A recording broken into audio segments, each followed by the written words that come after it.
드라빔이라는 제목으로 하나님 말씀 전하겠습니다. 어느 교회에 유년부 학생이 있었는데요. 이 아이가 어느 날 야심한 밤에 그것도 귀신이 자주 출몰한다는 이 공동묘지를 지나가게 되었답니다. 지나가면서도 귀신이 세상에 어디 있어? 그러면서 지나가는데 이게 웬일입니까? 눈앞에 귀신이 나타난 거예요. 저 앞에서 이렇게 점점 다가와요. 그래서 아이가 너무나 무서운 나머지 몸이 굳어버려서 도망칠 수도 없고, 그때 이제 마침 머릿속에 떠올랐던 전도사님 설교가 생각났어요. 친구들, 찬양을 크게 부르면 귀신이 도망가요. 무서울 때는 크게 찬양해요. 그래서 아이가 그럼 찬양을 불러야지 하고 떠올려 봤는데 찬양이 생각이 안 나는 거예요. 그래서 결국 마침내 생각이 나서 불렀던 찬양이 뭐라고 그랬어요? 여러분? 당신은 사랑받기. 자주 예화를 들려드려도 이렇게 늘 새 것처럼 들어주셔서 너무 감사합니다. 근데 이건 이제 전편이고 후편이 있어요. 후편. 아이가 생각난 찬양이 그거여서, 당신은 사랑받기 위해 태어난 사람, 당신의 삶 속에서 그 사랑 받고 있지요. 귀신의 입장에서 느닷없이 귀신도 당황했답니다. 웬 꼬마 아이가 갑자기 찬양을 부르고. 그런데 그 찬양도 들어보니까 귀신의 심금을 울리는 찬양의 가사였어요. 그동안의 서러움과 감동이 복받치듯 올라왔고, 그래서 이내 눈물을 흘리게 됐고, 그래서 귀신이 결국 이렇게 답송을 했어요. 감사해요, 깨닫지 못했었는데 내가 얼마나 소중한 존재라는 걸. 여러분, 귀신의 존재를 믿으십니까? 귀신이 있다고 생각하시나요? 있다고도 못하겠지만 또 부정하기도 그렇죠. 성경에서 우리 예수님께서 직접적으로 언급하셨고 귀신의 존재에 대해서 말씀하셨죠. 있다고 하기에는 우리가 지금 그것을 증명할 아무런 방법이 없기 때문에 그렇고, 또 없다고 하자니 기존에 나와 있는 모든 성경의 문서라든지 자료들이 그 사실을 또 증거하고 있고, 참 애매한 것 중에 하나입니다. 제가 어렸을 때 전에도 한번 말씀드렸었는데요, 수원에 있는 중앙침례교회를 다녔었고요.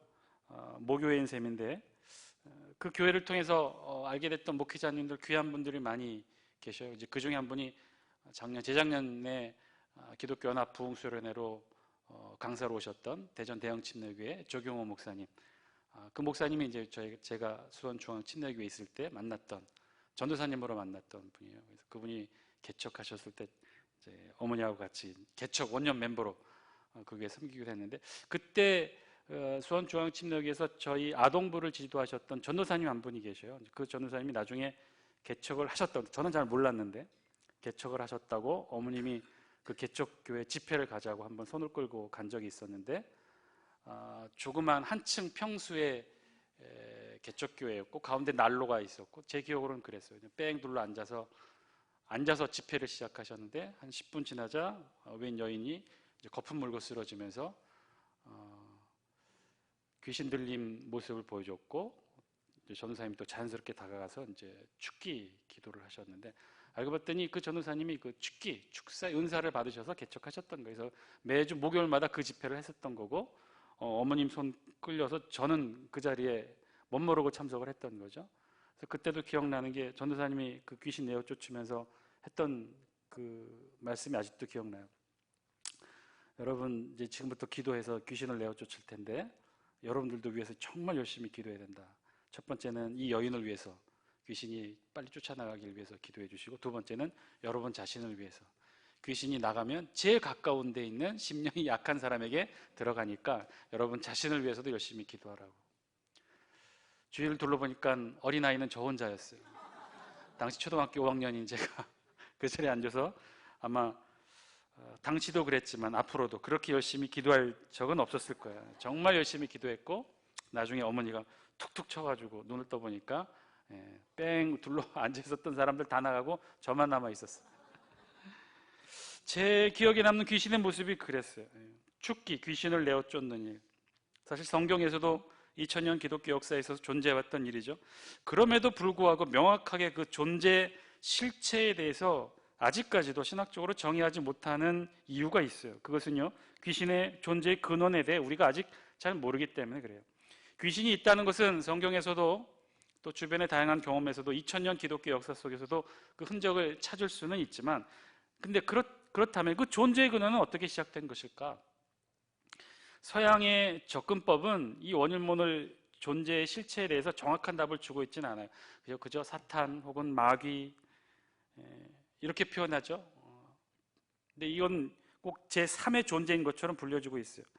서양에서의 귀신의 존재에 대한 언급이 그렇죠. 사탄, 마귀, 귀신 뭐 이런 것들. 그렇다면 이런 것들은 질문이 드는 거죠. 누가 만들었을까? 이 존재의 근원에 대한 질문을 하기 시작하면 그 답이 없다는 거예요. 실체는 있으나 근원에 대한 답을 할 수 없는 존재가 되어버린 거죠. 아니 왜 목사님 성경에도 있고 기독교 2000년 역사에도 등장하고 사탄, 마귀, 귀신 왜 이 존재의 근원이 없다고 하십니까? 신학적 소명이 그렇다는 거예요. 저와 여러분이 이 세상의 피조물이죠. 저와 여러분들은 이 세상의 피조물로서 그 존재의 근원이 신학적 소명이 되어집니다. 누가 만들었죠? 저와 여러분들을? 하나님이 만드셨어요. 이 세상 모든 우주 자연 만물, 심지어 날아다니는 조그만 곤충까지도 그 존재의 근원을 우리는 신학적으로 소명할 수 있단 말이에요. 똑같이. 그렇다면 이 사탄, 마귀, 귀신 이들이 만약에 정말 실체가 있고 존재가 있다면 이건 누가 만들었죠? 하나님이 만드셨다고 하면 하나님은 그런 것들을 왜 만드셨을까? 악인데 하나님 어떻게 그런 악을 창조하셨을까? 천지 창조하시면서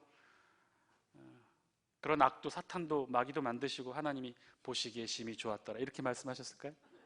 그렇지가 않다는 거죠. 그 설명이 안 된다는 거예요.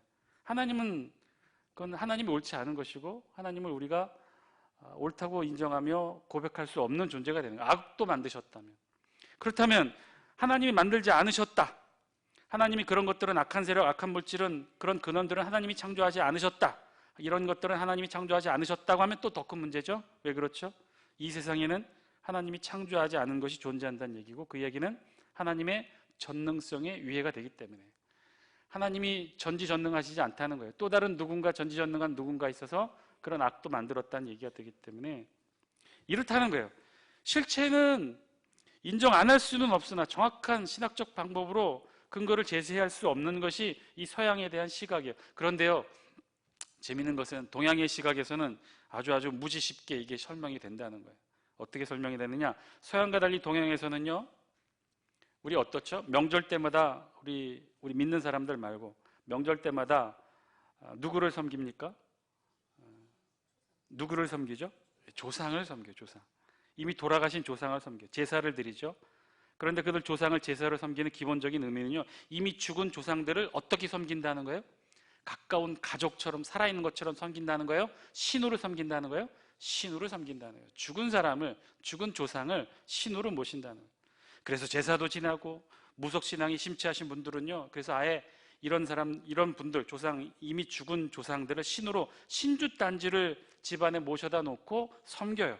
신주단지를 모셔다 놓고 그 형식은 뭐 그냥 쌀을 놓고 위에다가 뭐 이렇게 종이 얹어 놓고 뭐 그런 것들인데 그게 신주라는 거예요. 1년 365일 집안에 이 조상 귀신을 신으로 모신다는 거죠. 1년에 한 번 명절 때든지 혹은 신주단지로 1년 내내 모시든지. 근데 그들이 누군가요? 그들의 출처와 근원에 대해 우리 동양적 사고는 아주 친근하게 설명해요. 누구죠? 어느 남모르는 사탄 마귀 제3자가 아니라 몇 년 전에 죽으신, 몇 년 전에 돌아가신 나의 부모, 할아버지, 할머니, 나의 조상이라는 거예요. 그분들을 신처럼 모신다는 거예요. 그래서 동양의 사고에서 이들 귀신은요, 사람이 죽어 그 영의 갈 길을 제대로 가지 못하고 세상에 떠도는 영의 기운을 일컬어 귀신이라고 이렇게 정의를 합니다. 그러면 이들에 대한 신학적 사고를 하면 이들 각 조상신, 귀신들은 누가 만들었나요? 만든 실체를 따로 설명할 필요가 없죠. 그저 사람이 죽어 그 죽음의 이후의 과정에 정상적이지 못한 방식으로 세상을 떠도는 영적 존재일 뿐이라는 거예요. 자, 그러면 이 동양적 이런 무속신앙의 풍속에서는 왜 이미 죽은 조상의 영적 존재를 신으로 모시는 걸까요? 무엇 때문에 제사도 지나고 무엇 때문에 신주단지를 모셔다 놓고 1년 360일 그렇게 이미 죽은 조상을 신으로 모시는 걸까요? 효를 다하기 위해서? 살아생전 못 해드렸던 효를 이제 죽어서 해드리기 위해서 그런 걸까요? 아니요, 천만에요. 그렇지 않아요. 죽은 이후 조상이 귀신이 되어 신적 존재가 되어 자신들의 집과 가정과 후손들을 편안하게 잘 돌봐달라는 그래서 신적인 예우를 하며 부탁을 하는 거예요. 지금의 현재 자신들의 삶을 지켜주고 보호해달라고 자신의 조상들을, 이미 죽은 조상들을 신으로 모시는 거죠. 그것이 신주단지 의미예요. 일종의 집에서 모시는 가정신의 한 형태죠. 자, 제가 오늘 이 말씀으로 설교를 시작하는 이유는 오늘 본문에 나온 드라빔이 사실은 그런 역할을 한다는 거예요. 오늘 우리가 함께 읽은 본문 창세기 31장 17절부터 우리가 읽었는데요.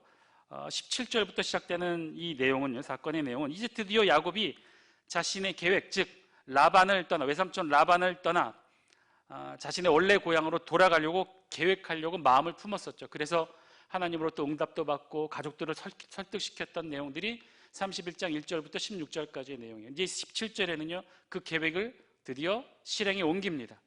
우리 본문 17절, 18절 말씀 우리 같이 함께 영상을 통해 함께 읽겠습니다. 시작.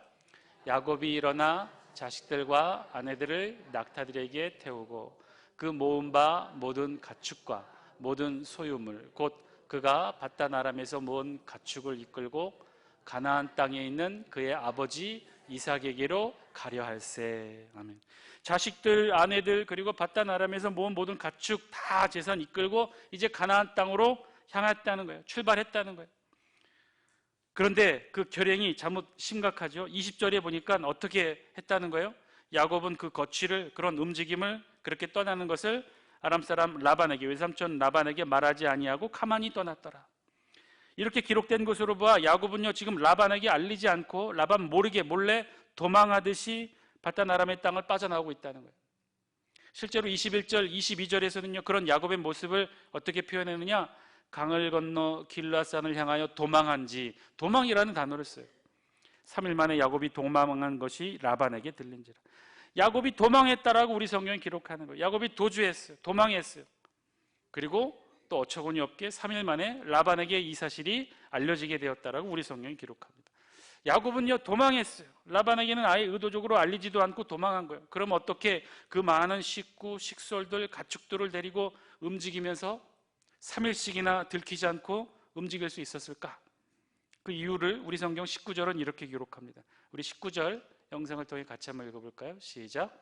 그때 라반이 양털을 깎으러 갔으므로 라헬은 그의 아버지의 드라빔을 도둑질하고. 이때 라반이 뭘 했다는 거예요? 양털 깎으러 갔다는 거예요. 아마도 야곱은요, 작정을 했던 것 같아요. 작정하고 준비해서 이 결행할 D-Day 날짜를 손으로 꼽았던 것 같아요. 어느 날이 좋을까? 그런데 그날을 꼽았어요. 그날이 언제냐? 외삼촌 라반이 양털을 깎으러 떠나던 날을 D-Day로 잡았던 거예요. 여러분, 양털 깎는 날이 무슨 날이냐? 고대 근동에서 중요한 목축업을 하는 이들의 일상생활에서 양털을 깎는다고 하는 것은 굉장히 중요한 날이었어요. 간단하게 비유로 말씀드리면요, 목축업에서 양털을 깎는 것은요, 농업에서 추수를 하는 것과 마찬가지였어요. 양을 목축하면서 얻을 수 있는 것은요, 물론 젖도 얻을 수 있었지만 젖은 매일매일 이루어지는 일상의 일들이었다면요, 양털은요 1년에 한 번 하는 추수와도 같은 것이었어요. 양을 통해 얻을 수 있는 가장 큰 부산물이 양털이었어요.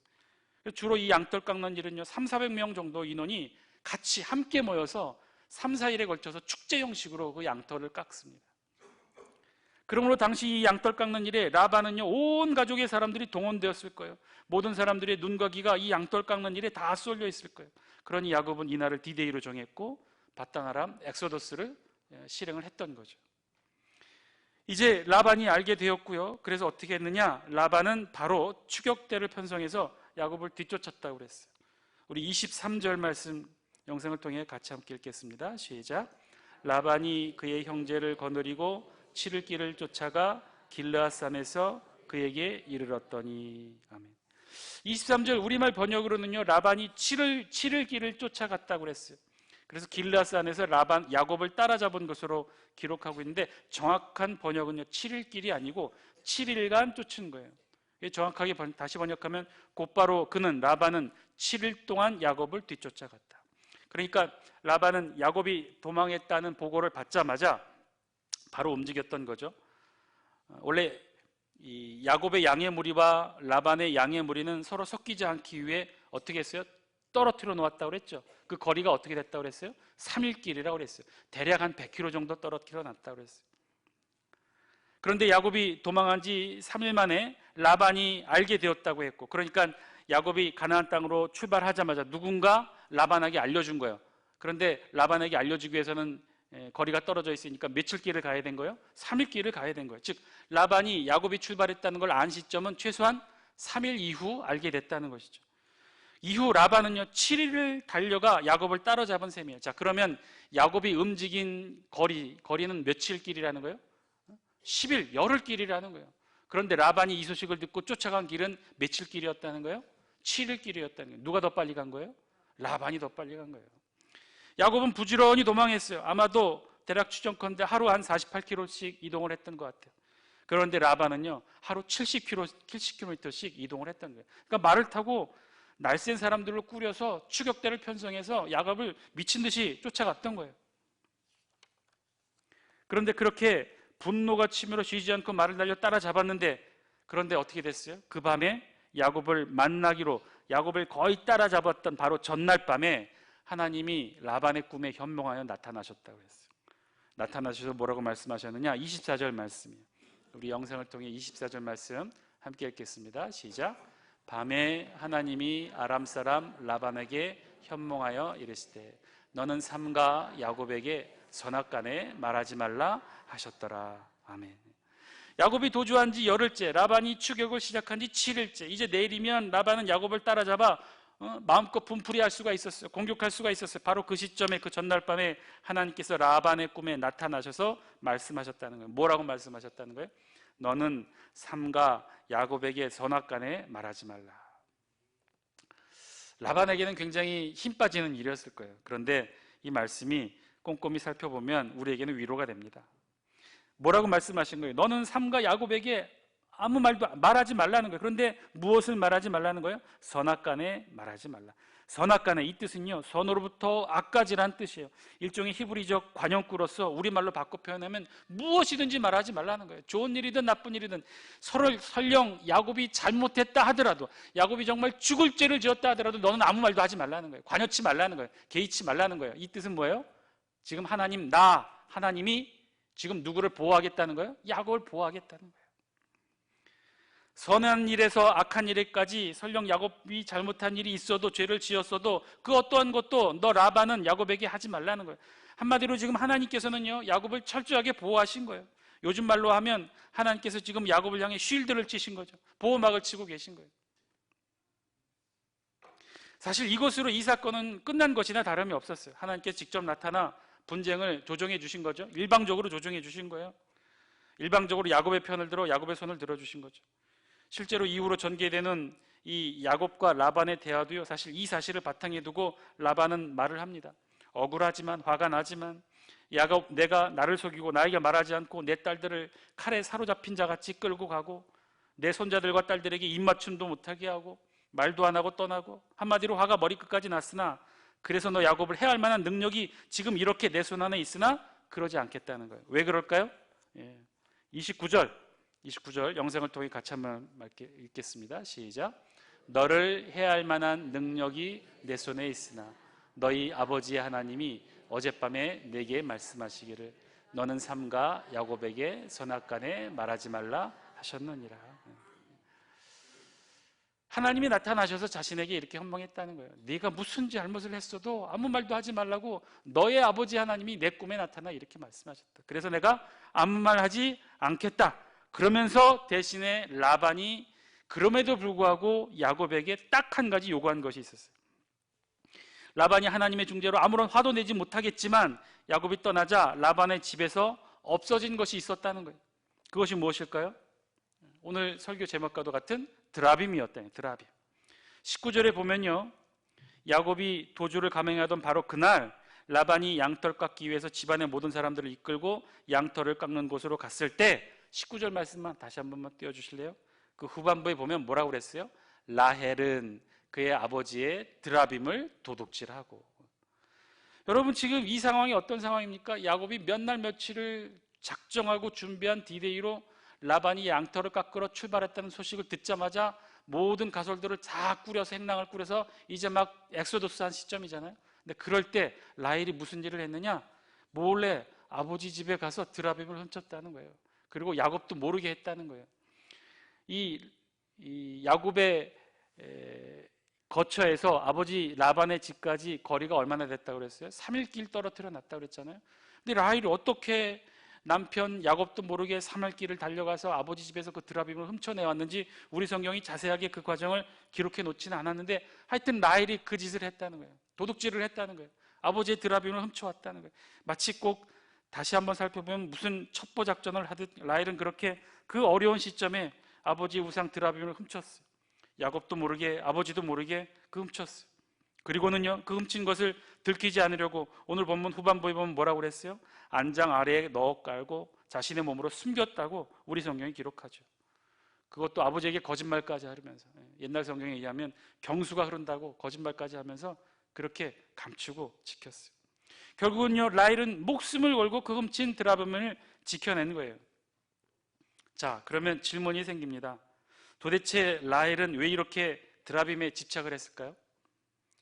첩보 작전을 펼치듯 자신의 남편 야곱도 속인 채 드라빔을 훔쳐내고 또 그것을 지키기 위해 목숨 걸고 거짓으로 자신의 생부 아버지를 속이기까지 한 이유가 무엇이었을까요? 먼저 이 드라빔이 무엇인지를 좀 알아야 될 텐데요. 드라빔은요, 그냥 우상이었어요. 가정의 수호신으로 가정에서 섬기는 작은 우상 정도였어요. 사진 한 장 보여주실래요? 생긴 건 조만해가지고요, 손 안에 들어오는 작은 것에서부터 사람 얼굴 크기 정도 되는 것까지가 바로 드라빔, 우상이었어요. 주로 가정에서 모시는 신이, 이방신이 저 드라빔이었어요. 웬만큼 사는 집이면 가축이 있고 재산이 있고 가족을 이꾸는 족장의 집안 정도면요, 이런 가정에서는 이런 가정 수호신 드라빔을 하나쯤은 다 가정에 두었다는 거예요. 주로 가정의 대소사 큰 일들 있을 때 점을 치고 복을 빌고 날짜를 정하고 하는 일들에 사용했다는 거예요. 보통은 나무로 만들어졌으나 부잣집 같은 데서는 값비싼 은으로 만든 것을 우상으로 썼다는 거예요. 어떻게 보면 그저 우상이고 신상일 뿐이죠. 그런데 라헬은 왜 이렇게 이곳에 집착했을까? 혹시 라헬이 이 우상을 정말 열심히 잘 숭배해서 우상 숭배 신앙이 있어서 그랬던 것일까? 라헬이 이방 우상 숭배의 마음이 특심해서 이렇게 목숨 걸고 아버지 드라빔 우상을 훔치려고 했을까? 만약에 만약에 라헬이 그런 마음이 있었다면, 그런 이유였다면 다른 방법도 있었을 거예요. 굳이 이렇게 목숨 걸고 남편도 속이고 아버지를 속이고 목숨까지 걸고 아버지의 드라빔을 훔치지 않아도 새로 드라빔 구하면 됩니다. 당시 이방 신상 사회에서는요, 우상 널려 있었어요. 돈을 주면 얼마든지 살 수 있는 게 이방의 우상이었어요. 더 좋고 비싼 것으로, 예쁜 것으로 사면 됐었을 거예요. 또 정말 라헬이 그렇게 철저히 이방 우상의 철저한 숭배자였다면요, 야곱의 우선 요셉의 어머니로서의 모습에 사실은 우리가 설명 못할 많은 부분들이 있죠. 어머니에게서 신앙 훈련 받았던 요셉치고는요, 너무나 하나님을 섬기는 올바른 신앙 요셉이 가지고 있었어요. 그 신앙의 근원이 어떻게 됩니까? 어머니에게서부터 온 것이 아니었을까요? 그렇다면 라헬이 이렇게까지 목숨 걸고 드라빔을 훔치려 했던 이유는 무엇이었을까? 그 이유를 알지 못했다가 1919년 키루쿡이라고 하는 지역에서 이 고대 도시 누지에 살던 호리 사람들의 생활 풍습과 법이 기록된 토판 문서가 하나 발견이 됩니다. 이것은 고고학적으로도 굉장히 유명한 발견인데 누지 서판이라고 하는데요. 이 서판의 내용 중에 보면 점토판으로 이루어진 문서의 내용인데, 이 누지에서 발견된 이 토판 서문에 의하면 가정 수호신 드라빔에 대한 기록이 나와요. 거기에 보면 호리 사람들이 이 드라빔을 소유하고 이 드라빔을 어떻게 활용했는지에 대해 기록하고 있는데, 거기 보면 이렇게 기록되어 있어요. 아들이든 딸이든 사위든 양자이든 상관없이 그 가문의 상속자로서 권리를 갖기 위해서는 무엇이 있어야 되느냐? 이 가정수호신 드라빔이 있어야 된다는 거예요. 즉, 이 드라빔이 있으면, 그것은 곧 무엇을 의미하느냐? 이 가정의 상속자라는 권리 증서와도 같은 것이었다는 거예요. 나중에 아버지 라반이 죽게 되면 아버지의 상속자가 되어 아버지의 모든 재산을 가질 권리가 바로 이 드라빔을 소유한 자가 행사할 수 있었다는 거죠. 즉, 라반의 모든 재산을 상속받을 수 있는 권리가 이 드라빔에 담겨 있었다는 거예요. 즉, 드라빔을 가진 자가 그 시종 내에서 지도권을 갖게 되고 상속권을 법적으로 가질 수 있었다는 거죠. 라헬은 혹시 나중에 아버지 라반이 죽게 되면 자신의 남편 야곱으로 하여금 모든 재산 상속과 씨족에 대한 지배권을 갖기 위한 욕심으로 사실은 라헬이 목숨 걸고 아버지의 드라빔을 훔쳐냈던 거예요. 또한 이러한 사실을 알기에 라반도 야곱이 떠난 것이 괘씸하고 분노했지만 더욱더 라반을 화나게 했다는 것은요, 야곱이 드라빔을 훔쳐갔다라고 생각했기 때문에 그랬던 거예요. 자신의 재산을 지키기 위해 라반도 목숨 걸고 야곱을 추격했던 거죠. 사랑하는 장수께 성도 여러분, 오늘 말씀을 통해 하나님께서 우리에게 들려주시는 하나님의 음성, 저와 여러분들이 들을 수 있게 되길 바랍니다. 드라빔, 결국 라헬이 그렇게 목숨 걸고 훔치려고 했고 라반이 그렇게 화를 내면서 살기를 품고 야곱을 죽이려 했던 이유는요, 결국 드라빔 때문이었다는 것인데, 그런데 그 모든 원인이 된 그 드라빔, 그것은요 가정 수호신 손 안에 담기는 작은 우상에 불과한 것, 그런데 거기에는 그런 종교적 이유만 있었던 것이 아니었다는 거예요. 무엇이 있었다는 거예요? 그 내면에는 인간의 욕심과 물욕이 함께 있었다는 거예요. 여러분, 우상 숭배, 사람들이 왜 도대체 우상을 숭배하는 것인가요? 해마다 신년이면 그토록 많은 사람들이 점집에 가서 점을 보고 산당에 가서 제사를 드리고 구슬하고 절에 가서 불공 드리는 이유가, 구체적인 이유가 무엇일까요? 그들의 종교심 때문에? 그들이 특별히 이름도 얼굴도 모르는 그런 신, 이름도 참 많죠. 만신, 용왕신, 장군신에서부터 뭐 병자호란 때 오랑캐를 무찌른 임경업 장군신, 최영 장군신, 하여튼 모시는 신도 가지가지예요. 너무나 많아요. 이런 신들을 모시고 또 섬기고 우상으로 숭배하는 이유가 뭐냔 말이에요. 이들이 정말 이들을 존경해서, 임경업 장군신을 존경해서, 용왕신, 만군신을 존경해서 신으로 모시려고 그래서 그렇게 구슬하고 불공을 드리고 점을 보는 것일까요? 아니라는 거예요. 그런 우상 숭배의 원천에는 단 하나, 무엇이 있다는 거예요? 자기 자신이 잘 되기를 바라는 기본적인 무력에서부터 출발한다는 거예요. 사업이 잘 되기를 바라고, 자녀가 잘 되기를 바라고, 돈을 많이 벌기를 바라고. 서두에 말씀드린 신주단지, 왜 집에다가 그런 신주단지를 모시고 조상들을 신으로 모시는 줄 알아요? 조상신께서 집안의 재물을 잘 관리해 주신답니다. 조상신을 잘 모시면요, 그 조상신이 집안에 돈을 잘 모이게 하고 허투루 돈이 빠져나가지 않도록 그렇게 잘 지켜준대요.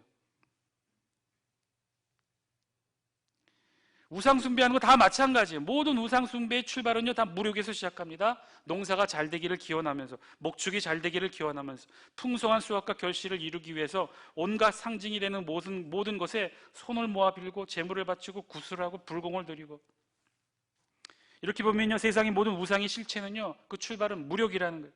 자기가 잘 되고 사업이 잘 되고 자녀가 잘 되고 건강하기를 바라고, 그저 그런 자기에 대한 물욕이 우상으로 드러난 것뿐이라는 거예요. 사랑하는 장수께 성도 여러분, 오늘 말씀을 통해 이제 우리 자신 말씀에 비추어 볼 수 있게 되길 바랍니다. 저와 여러분들은 어떤가요? 여러분들은 어떠신가요? 결국 우상 숭배, 그것의 실체는 우리 자신의 물욕인데, 그렇다면 지금 저와 여러분들의 우리의 신앙의 실체는 무엇인가요? 우리는 지금 저와 여러분들은 어떠한 마음과 생각으로 하나님 섬기고 있습니까? 혹시 정말 혹시 우리가 잘 되고 사업이 성공하고 자녀가 잘 되고 우리가 건강해지고 그러기 위해서 우리도 하나님을 섬기고 예배드리고 기도를 하고 말씀을 듣고 있지는 않나요? 아니면 우리를 천국 백성 삼아 주셨기 때문에, 우리를 하나님의 자녀로 삼아 주셨기 때문에 천국에 가기 위해서, 영생의 삶을 누리기 위해서, 그래서 우리도 하나님 섬기고 예배를 드리는 것일 걸까요? 그것도 사실 같은 것 아닌가요? 그저 우리의 물욕이 이 세상이 아니라 저 천국과 내세의 삶으로만 바뀐 것이 아닌가요? 이 세상의 집을 위해서 기도하는 것이나 저 천국에서 살 집을 위해서 기도하는 것이나 결국 우리의 물욕을 위해 예수 믿고 하나님께 예배드리고 신앙생활하는 것 아닌가요? 사랑하는 장수께 성도 여러분, 우리 신앙, 오늘 본문의 라헬이 그렇게 움켜쥐려고 했던 드라빔, 우리의 신앙은 그 드라빔이 아닌 줄 믿습니다. 우리의 신앙은 드라빔이 아니에요. 우리의 신앙은 그런 것이 될 수 없어요. 이제 다시 여러분 처음으로 돌아가기를 원합니다. 우리가 왜 이 자리에 있는지, 무엇 때문에 매주일에 모여서 예배드리고 찬양하고 새벽 기도하고 수요 기도에 나와서 기도하고, 그 이유가 뭐죠? 여러분 무엇 때문에 이 신앙생활 시작하셨습니까? 여러분이 하나님 잘 믿고 예배 잘 드리고 말씀에, 기도에, 우리 신앙생활에 그렇게 열심인 이유가 무엇입니까? 우리 자녀 잘 되고 우리가 건강하고 천국에서 영생을 누리려고 그렇게 시작하셨습니까? 여러분, 처음 출발이 어떠셔요? 아니요, 지금은 어떤지 모르겠지만 우리 그렇게 시작하지 않았어요. 우리 처음에는요, 우리 첫 출발의 시작에는요, 예수님이 있었잖아요. 그 예수님을 만나고 우리 변했잖아요. 전혀 알지도 못하는 우리를 위해 누군가 십자가에 못 박혀 돌아가신 그 예수 그리스도가 있다는 사실을 우리 알고 그때부터 우리 그분을 따라 우리 변화된 삶을 시작한 것 아닙니까? 우리 신앙 그렇게 시작됐죠. 드라빔이 아니었어요. 우리 자녀들 때문이 아니었어요. 우리 사업이 잘 되기 때문이 아니었어요. 예수 그리스도, 나를 위해 피 흘려 돌아가신 예수 그리스도, 누군가 나를 위해 죽으셨다는 사실이 오늘 저와 여러분들을 이곳까지 이끌었던 그 신앙의 원동력이 아닙니까? 그 온전하고 순수한 신앙의 본질을 끝까지 잘 지켜낼 수 있는 저와 여러분이 되었으면 좋겠어요. 그 예수님, 그 좋으신 예수님, 그 좋으신 하나님, 그분을 이제 우리의 불신 영혼들에게도 전도하기를 원합니다. 우리가 잘 되고 부자 되기 위해 전도하는 것이 아니라 진짜 좋으신 예수님을 소개하고 알려주는 저와 여러분들의 전도 입술이 되길 바랍니다. 이제 우리 이 기도 제목 놓고 우리 함께 기도하기 원합니다. 우리 전도 축제를 통해 전도하기를 원하는데요, 우리 입술을 열어 우리 다시 전도하기를 원하는데요, 다시 우리 신앙의 초심으로 돌아가기를 원합니다. 여러분, 전도할 때 뭐라고 전도하실 겁니까? 예수 믿으면 복 받는데, 예수 믿으면 우리 건강해진대, 예수 믿으면 우리 자녀가 복 받는데. 물론 덤으로 그런 삶도 이루어져요. 하나님이 우리를 야곱을 보호막을 치셨듯이 우리의 보호막도 그렇게 쳐주실 거예요.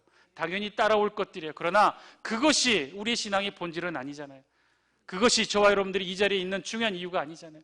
정말 있는 이 자리에 있는 중요한 이유, 예수 그리스도, 우리가 만났던 그분 예수 그리스도, 우리를 위해 지금도 십자가에 피 흘려 돌아가시기를 원하시며 십자가에 달리신 그 예수 그리스도, 그분이 계심을 증거하는 것, 그것이 우리 신앙의 본질임을 깨닫고 이번 전도축제 때 우리의 입술을 열어 이 사실을 증거하실 수 있는 저와 여러분 되길 바랍니다. 우리 다 함께 이 기도 제목 놓고 함께 기도하기를 원합니다. 전도축제에 임하는 우리의 입술, 불신 영혼들을 위해 기도하고 전도하는 우리의 입술, 순수하고 온전한 신앙의 뜻으로 전도하고 그 신앙의 본질의 뜻 벗어나지 아니하고 우상 섬기듯, 우상 숭배하듯 그렇게 우리 신앙이 변질되지 않도록 하나님 앞에 신앙의 본질을 잘 지켜내는 우리의 신앙 되게 하여 주옵소서. 전도의 입술이 온전한 전도의 입술이 되게 하여 주옵소서. 지금도 사랑하시는, 지금도 십자가에 달려 우리를 위해 기꺼이 피 흘려 돌아가시는 주 예수 그리스도를 알리고 증거하는 우리 입술이 되게 하여 주옵소서. 우리 다 함께 이 기도 제목을 놓고 통성으로 기도합니다. 기도하시겠습니다.